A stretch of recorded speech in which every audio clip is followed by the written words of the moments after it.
Sem dúvidas, a inteligência artificial é o tema do momento no mundo dos negócios e também já atingiu em cheio o varejo farmacêutico. Seja para o atendimento ao consumidor ou para trazer mais uma opção de gestão eficiente aí, estratégica para o canal, é fato que a solução vem sendo adotada com muito sucesso no setor. Então, para falar sobre o tema, convidamos para o Guia da Farmácia Seres, no nosso especial sobre farmácia do futuro, o diretor de marketing da Farmaponte, Ricardo Silveira, e o diretor da Artegiste, o César Bentin, para que mostrem como que a farmácia pode se beneficiar desse conceito. Então, Ricardo, César, muito obrigada pela presença de vocês aqui no nosso estúdio. Então, eu vou começar o nosso bate-papo aqui com o Ricardo, que eu queria que você explicasse de uma forma mais ampla qual que é a importância que a inteligência artificial tem ganhado no varejo farmacêutico. Bom, primeiro agradecer a oportunidade ao Guia da Farmácia, né, tá participando, a Bradilan. A inteligência artificial ela vem assumindo um papel de protagonista dentro do varejo, né? A gente pode ver aqui hoje, né, várias iniciativas e coisas que já estão acontecendo de uma maneira bem simples, que pode ajudar desde uma pessoa com uma única loja até uma grande empresa, né? Então, a maneira que está se utilizando os dados no varejo de farmácia com a ferramenta, a tecnologia e a IA, você consegue melhorar desde a eficiência no processo de gestão, quanto melhorar a rentabilidade do negócio e, principalmente, no meu ponto de vista, você conseguir melhorar o atendimento ao cliente, né? Que é porque existe a farmácia, né? Existe porque tem um cliente e cada vez mais o objetivo nosso é entender esse cliente para poder atender. Aí, nesse processo de entender, os dados são significativos nesse processo, né? E a IA ela vem para ajudar nesse processo. E, Ricardo, quais são as principais aplicações da inteligência artificial hoje na farmácia? Bom, lá no Grupo Farmaponte a gente já está ativamente na rede toda com duas, né? Que ela é voltada para treinamento de colaborador e suporte ao atendimento ao cliente. E outra focada no atendimento de suporte de loja, principalmente de suporte tecnológico, para ajudar a atender os chamados que as lojas fazem ao TI, né? Foi um sucesso, né? Tanto a aceitação dos colaboradores quanto os resultados que já estamos obtendo. E estamos com mais 3 IA sendo treinadas, desenvolvidas para melhorar o processo de rentabilidade e gestão do grupo. Tá, e agora, César, pensando em todas essas aplicações aí, exemplificadas agora pelo Ricardo, eu queria tocar num ponto mais sensível com você, porque toda vez que a gente fala em inteligência artificial, no uso de robôs no atendimento, a gente são muitos os que pensam que tudo isso, toda essa automação, toda essa tecnologia vai substituir o trabalho humano. Como que você vê essa realidade? Então, bom, em primeiro lugar, super obrigado pela oportunidade, pelo convite, Guia da Farmácia, você que é uma querida, sempre dando oportunidade para a gente trocar um pouco de experiência, né, com o seu público. Olha, a primeira coisa que a gente precisa entender é que a inteligência artificial não é mais uma tendência. Não é mais. Ela já está aí e é a ponta do iceberg que a gente está enxergando no horizonte. Isso posto, a gente precisa fazer algumas reflexões, porque o mundo acaba repetindo várias vezes fatos que aconteceram há muito tempo atrás. É muito cedo para a gente dizer que vai ser uma carnificina, que vão acabar os empregos, que a IA vai ser como exterminador do futuro, que vai voltar contra a gente. Quanto a postos de trabalho, acabou agora uma feira que acontece todos os anos nos Estados Unidos, que é o South by Southwest, que é a feira que mais aponta tendências sobre tecnologia, que vai acontecer no mundo, e não só em tecnologia, mas comportamento do consumidor e tudo mais. E ali se debateu vários temas, e nessa direção de geração de emprego, já começa a aparecer algumas estatísticas de valor agregado na economia e desaparecimento e também geração de novos empregos. Se a gente for olhar não muito tempo atrás, apenas 2 séculos atrás, nós estávamos... As pessoas à época estavam discutindo o que ia acontecer com os empregos com a Revolução Industrial. E nós estamos vivendo um outro tipo de revolução. É verdade que, assustados como estamos e diante de uma complexidade muito mais ampla, sob o ponto de vista de hoje, daqui 20 ou 30 anos vai estar mais sob controle esse movimento muito acelerado que nós estamos vivendo, porque nós não estamos mais numa fase de mudança, nós estamos numa mudança não estamos numa mudança de fase, nós estamos numa fase de mudanças. Isso deve estabilizar em algum momento. Então já começam a aparecer estatísticas de mais geração de emprego e mais geração de renda do que o contrário. É verdade que vai exigir de todos nós alguns esforços adicionais, como por exemplo a educação. Nós vamos ter que caprichar e mudar a dinâmica de educação e posicionar os cérebros para cada vez mais capturar valor e menos tarefas repetitivas. Se você assistiu o filme Tempos Modernos, né, do Charles Chaplin, é uma crítica à Revolução Industrial. Daqui um pouco vai aparecer algum filme nessa linha com uma crítica à inteligência artificial. Então, para resumir, calma. Como eu coloquei na palestra, que vocês me deram a oportunidade agora há pouco, IA contra IA, humano contra humano. Neste momento que a gente está vivendo, é o humano que se utiliza da IA de uma maneira produtiva contra o humano que ainda por alguma razão não entrou nessa. E aí, realmente, aí nós temos um desequilíbrio da competitividade. E quando a gente pensa também, falando da IA em relação à produtividade, por exemplo, que você acabou de falar, na Riverdata, como que você vê a aplicação da IA no varejo farmacêutico, por exemplo, elevando a produtividade ou em outros projetos? Então, na Riverdata são combinados 2 ou 3 tecnologias, computação visual com a inteligência artificial. E a gente consegue medir o fluxo fora e dentro da loja. Então, dá para medir ineficiência de tempo de espera no caixa, por exemplo. E aí você pode, em determinados horários do dia, onde a taxa de detecção de consumidores dentro da loja aumenta, você não necessariamente está preparado com a escala correta. Como a IA vai medir isso? Todos os minutos, todas as horas, todos os dias que a farmácia estiver aberta, se for uma farmácia 24 horas, 24 horas gerando dados. Isso vai permitir para os gestores, seja o gerente da loja, aí respeitando a estrutura, né, de uma rede de farmácia, por exemplo, que aí vai até o diretor de operações, até o CEO, por que não? Ele vai conseguir entender comparações de melhor escala dos seus funcionários. Às vezes ele tem determinados horários de determinados dias em que ele precisa de um reforço de equipe. Ou simplesmente, como nós temos turnos na farmácia, né, Ricardo?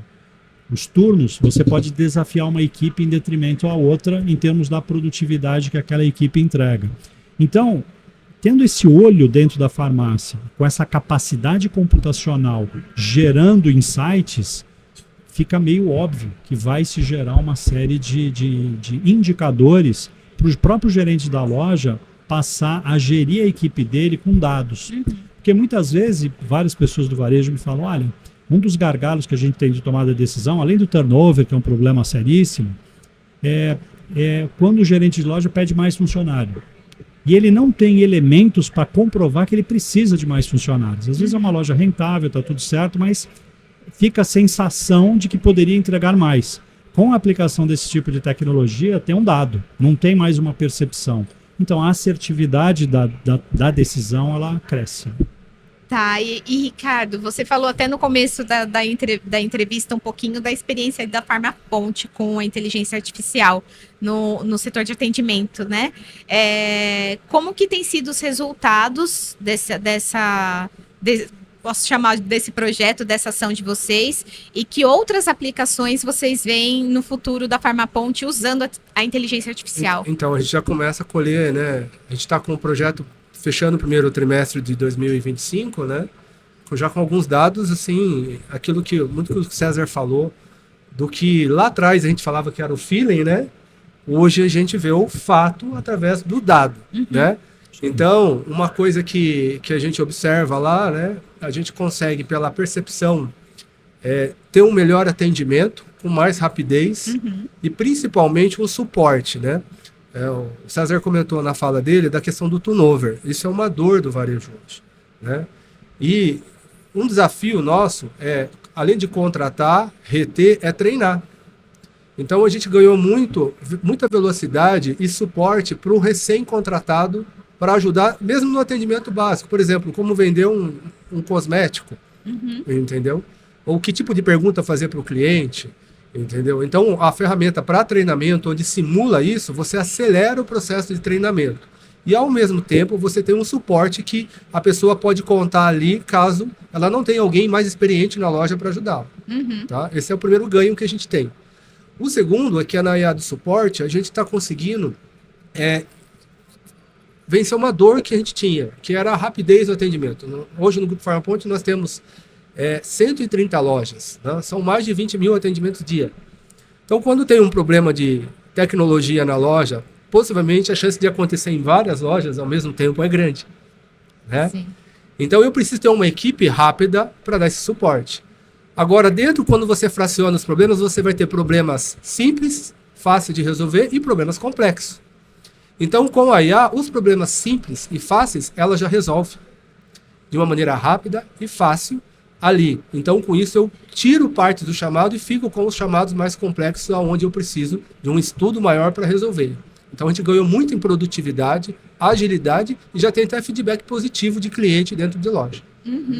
E agora eu vou fazer a mesma pergunta para vocês. O tema do nosso episódio aqui é sobre a farmácia do futuro. Então eu queria que vocês que estão aí envolvidos com a inteligência artificial, como que vocês veem, como que vocês enxergam o futuro da farmácia com a inteligência artificial, até onde esse conceito, essa solução pode chegar? Pode começar, César. Olha, lá na Riverdata eu falo para os fundadores, né? Olha, está começando aqui, a gente não tem ideia de onde vai parar. E, assim, ainda para eu continuar na resposta mais genérica, o que vai nos limitar são leis e ética. O demais, tudo é possível. Então, em termos de computação visual, hoje você consegue capturar se a pessoa entrou triste ou entrou feliz na loja. Até que ponto a ética vai permitir isso? Para usar para quê? Então, eu acho que, como você perguntou até onde vai, eu acho que o limite, e somos nós, seres humanos, que temos que impor isso. E ter cravado em regra. Está tramitando no Congresso Nacional a Lei Geral de Inteligência Artificial no nosso país. Tem que ficar muito de olho nisso, porque quando eu morei na Europa um tempo, eles brincavam que em tecnologia o americano cria, o chinês copia e o europeu regula. Então já tem pelo menos umas Faz todo sentido. 15 leis na Europa de regulação de inteligência artificial, e não só ela, né? As tecnologias agregadas, né? Por exemplo, o computador quântico vai mudar a relação. E quando o computador quântico encontrar inteligência artificial, segura na cadeira, porque é outro salto, literalmente, quântico que nós vamos dar. Mas trazendo para uma possibilidade não muito distante, porque especialmente eu estou vivendo esse mundo de startup e as coisas acontecem muito rápido. Então, uma startup de hoje, daqui um mês, quando você voltar, já é outra empresa, com outros insights, porque ela testa, ela aprende, ela erra rápido, aprende rápido, conserta rápido e implementa de novo. E isso é um ciclo interminável. Mas assim, falando em termos de computação visual, até onde vai, talvez o limite seja uma forma sustentável e financiável do conceito que a Amazon já lançou há algum tempo atrás, do Amazon Go. Quem não conhece, está assistindo a gente, só dá um Google, Amazon Go. É um conceito de loja totalmente monitorada. Por que ela não escala? Porque é $1 milhão, uma loja só de equipamentos e softwares embarcados em uma loja. Então, obviamente, é um showroom para se colocar tecnologia embarcada. Mas as possibilidades do que o Amazon Go trouxe como inspiração lá atrás, elas vão se tornar cada vez mais possíveis em termos de coleta de dados e tomada de decisão em cima desses dados. O que é o Amazon Go? Você retira um produto da prateleira e ele já debita no seu cartão de crédito. É assim, ele já dá baixa no estoque e já faz o pedido, sem ninguém pôr a mão, né? Então, você imagina a complexidade para fazer isso, e por isso tem $1 milhão de equipamento, hardware e software embarcado ali. Mas tudo vai convergir, já isso vai ser totalmente factível. Não sei se o Ricardo concorda. Não, eu concordo. Na realidade, assim, é um sonho, né? A gente, quando entra numa Amazon Go, né? A experiência e a operação é fantástica. Concordo, sim. E, Ricardo, Né? como que você vê? Você que está no universo da farmácia, vivendo isso, respirando isso, como que você vê a inteligência artificial chegando aí na Farmaponte, além daquilo que vocês já propõem? A gente, assim, o cenário que a gente tem, tanto olhando para o varejo quanto para o contexto de Farmaponte, é que ela pode ser um braço muito importante de dar aceleração naquilo que a empresa precisa desenvolver, né? Então lá a gente está com algumas IAs sendo treinadas para dar suporte numa coisa que eu acho que é vital para o varejo hoje, que é o sortimento de loja. Eu preciso ter o sortimento adequado ao perfil do meu público e também não posso ter nenhum excesso. Então isso, a inteligência artificial pode nos auxiliar de uma maneira muito prática e rápida para isso, na tomada de decisão, na compra correta, rápida, ágil. E a outra é na operação do CD também, né? Que é um outro gargalho que a gente tem, que a gente precisa e pode melhorar a eficiência. Então a gente está como projetos prioritários de desenvolvimento da IA nessas duas frentes. E o terceiro pilar de desenvolvimento é na personalização do atendimento ao cliente. Nós temos hoje um programa robusto de fidelidade e ali a gente também está trabalhando para cada vez mais, através da IA, ganhar velocidade, são muitos dados que a gente tem do cliente, para que a gente possa cada vez mais proporcionar a oferta personalizada, o conteúdo adequado que ele queira receber, né? E que essa jornada cada vez seja mais adequada ao cliente. E com isso a gente ganha a fidelização, né? E eu acho que para o varejo como um todo, isso vem como coisas essenciais, né? Porque você trabalhando na gestão, no coração daquilo que traz a rentabilidade, traz a melhor produtividade e atende a necessidade do cliente. Tá certo, pessoal. Obrigada. Olha, só um comentário Claro. que eu queria fazer para deixar para o seu público. Você falou até onde vai. O grande gargalo que nós vamos viver não é tecnológico, é humano. Então, por que eu estou dizendo isso? A farmácia física, um grande desafio é conseguir selecionar gente que gosta de gente. Porque a farmácia é um lugar de acolhimento, ou deveria ser. Por mais tecnologia que você embarque numa farmácia, dificilmente ela superará a capacidade acolhedora de um outro ser humano que faz um verdadeiro rapport com a pessoa que está chegando lá com algum tipo de problema. Via de regra, as pessoas entram na farmácia com algum problema para alguém ajudá-los a resolver. É a humanização, né? A humanização. E aí entra a questão da atenção farmacêutica, que é totalmente possível fazer um copilot. Mas a humanização é um grande problema. Quando eu trabalhava na Equive, eu lembro que eu entrei, era 87, 88 mil farmácias. Estamos chegando em 94 mil. Então a demanda por gente, sejam especializados como farmacêuticos ou mais operacionais como balconistas, estoquistas, etc., ela é uma corrida de ouro. Outro dia eu vi uma fala do secretário de Desenvolvimento do Estado de São Paulo e ele disse a mesma coisa. Ele falou: o gargalo do Estado de São Paulo crescer mais fortemente é a falta de gente. Então, a gente precisa olhar para as novas gerações e endereçar urgentemente qual a sociedade que a gente está vivendo daqui por diante. E aí sim a tendência, adaptar a nossa educação de tal forma que as novas gerações lidem com cada vez mais naturalidade com as novidades das relações trabalhistas, com as relações com clientes, com as necessidades que vão aparecer. E a tecnologia vai, talvez, como disse um religioso uma vez, Deus vai fazer tudo por você, menos a sua parte. Do mesmo jeito que a tecnologia pode fazer tudo pelo ser humano, menos a parte dele. Sim. É só para complementar o raciocínio. Não, perfeita a sua análise.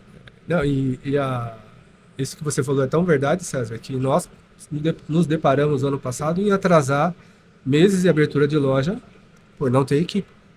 Exatamente. Por não ter equipe. A diferença É uma das verdade, pessoas, sim. né? Exatamente. E é louco isso, porque a gente volta aos primórdios. Né? Do mesmo jeito que hoje, só um comentário adicional.